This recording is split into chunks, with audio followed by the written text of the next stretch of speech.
अथ कार्तिक माह महात्माएं पंचमो अध्याय। राजा पृथु बोले, हे नारद जी, आपने कार्तिक मास में स्नान का फल कहा, अब अन्य मासों में विधि पूर्वक स्नान करने की विधि, नियम और उद्यापन की विधि भी बताइए। देवर्षि नारद ने कहा कि हे राजन, आप भगवान विष्णु के अंश से उत्पन्न हुए हैं, अतः यह बात आपको ज्ञात ही है, फिर भी आपको यथाचित विधान बताता हूँ। आश्विन माह में शुक्ल पक्ष की एकादशी से कार्तिक के व्रत करने चाहिए। ब्रह्म मुहूर्त में उठकर जल का पात्र लेकर गांव से बाहर पूर्व तथा उत्तर दिशा में जाना चाहिए। दिन में या सायकाल में कान में जनेऊ चढ़ाकर, पृथ्वी पर घास बिछाकर, सिर को वस्त्र से ढककर, मुंह को भली भांति बंद करके, थूक व सांस को रोककर मल व मूत्र का त्याग करना चाहिए। तत्पश्चात मिट्टी व जल से भली भांति अपने गुप्तांगों को धोना चाहिए। उसके बाद जो मनुष्य मुख शुद्धि नहीं करता, उसे किसी भी मंत्र का फल प्राप्त नहीं होता है। अतः दांत और जीभ को पूर्ण रूप से शुद्ध करना चाहिए और निम्नलिखित मंत्र का उच्चारण करते हुए दातून तोड़नी चाहिए। हे वनस्पतये, आप मुझे आयु, कीर्ति, तेज, प्रज्ञा, पशु, संपत्ति, महाज्ञान, बुद्धि और विद्या प्रदान करो। इस प्रकार उच्चारण करके वृक्ष से 12 अंगुल की दातुन से, दूध वाले वृक्षों से दातुन नहीं लेना चाहिए। इसी प्रकार कपास, कांटेदार वृक्ष तथा जले हुए वृक्ष से भी दातुन लेना मना है। जिससे उत्तम गंध आती हो, जिसकी टहनी कोमल हो, ऐसे ही वृक्ष से दंत धावन ग्रहण करना चाहिए। प्रतिपदा, अमावस्या, नवमी, छठी, रविवार को चंद्र तथा सूर्य ग्रहण में दातुन नहीं करनी चाहिए।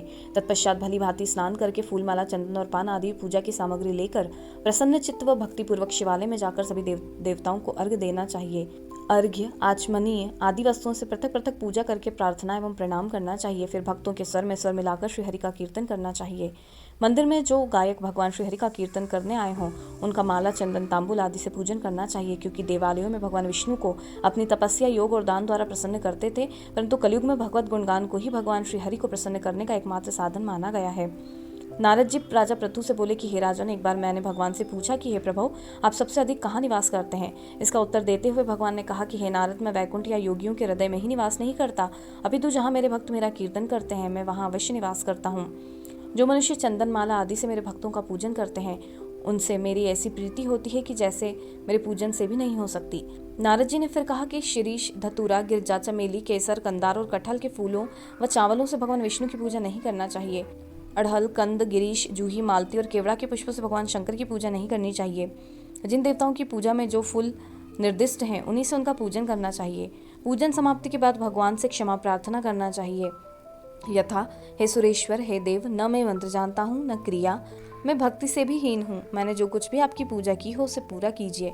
ऐसी प्रार्थना करने के पश्चात साष्टांग प्रणाम करके भगवत कीर्तन करना चाहिए, श्रीहरि की कथा सुननी चाहिए और प्रसाद ग्रहण करना चाहिए। जो मनुष्य उपरोक्त विधि के अनुसार कार्तिक व्रत का अनुष्ठान करते हैं, वह जगत के सभी सुखों को भोगते हुए अंत में मुक्ति को प्राप्त होते हैं। श्री कार्तिक महात्म्य पंचमो अध्याय समाप्त।